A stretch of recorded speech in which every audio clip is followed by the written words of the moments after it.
આમોદ 2.30 કરોડના ખર્ચે ચકલા દાદાપુર માર્ગનું ખાતમુહૂર્ત. ધારાસભ્ય દેવકિશોર સ્વામીએ કર્યું ખાતમુહૂર્ત. આમોદ તાલુકાના ગ્રામીણ વિસ્તારોમાં માળખાગત સુવિધાઓને સુદૃઢ બનાવવાના અભિગમ સાથે આજે એક મહત્વપૂર્ણ વિકાસ કાર્યનો પ્રારંભ કરવામાં આવ્યો હતો. આમોદ તાલુકાના ચકલા દાદાપુર માર્ગના નિર્માણ કાર્યનું ખાતમુહૂર્ત ધારાસભ્ય દેવકિશોર સ્વામીના વરદ હસ્તે શાસ્ત્રોક્ત વિધિ સાથે કરવામાં આવ્યું હતું.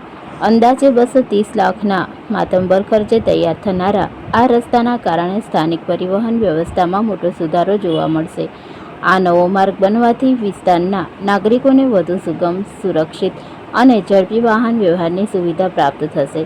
ખાસ કરીને ચોમાસા દરમિયાન પડતી મુશ્કેલીઓનો અંત આવશે અને અંતરિયાળ ગામડાઓમાં મુખ્ય માર્ગો સાથે આધુનિક રીતે જોડાશે. આ માર્ગ માત્ર અવરજવર માટે જ નહીં પરંતુ આર્થિક અને શૈક્ષણિક પ્રવૃત્તિઓ માટે પણ આશીર્વાદરૂપ સાબિત થશે. ખેત પેદાશોને બજાર સુધી પહોંચાડવામાં સમય અને નાણાંની બચત થશે તેમજ શાળા કોલેજ જતા વિદ્યાર્થીઓ માટે મુસાફરી વધુ સલામત અને ઝડપી બનશે. તદુપરાંત નોકરી ધંધા અર્થે અવરજવર કરતા લોકોને ખરાબ રસ્તાની હાડમારીમાંથી કાયમી છુટકારો મળશે. આ વિસ્તારના લોકોને લાંબા સમયની માંગણી આજે પૂર્ણ થઈ રહી છે.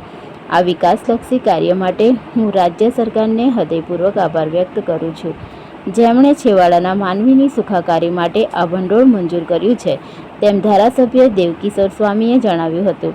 આ પ્રસંગે સ્થાનિક આગેવાનો અને ગ્રામજનો મોટી સંખ્યામાં ઉપસ્થિત રહ્યા હતા અને રસ્તાના કામની મંજૂરી બદલ હર્ષની લાગણી વ્યક્ત કરી હતી. ધારાસભ્યએ આ તકે સરકારની લોકકલ્યાણકારી યોજનાઓનો લાભ લેવા અને વિકાસ કાર્યોમાં સહભાગી થવા સૌને અપીલ કરી હતી.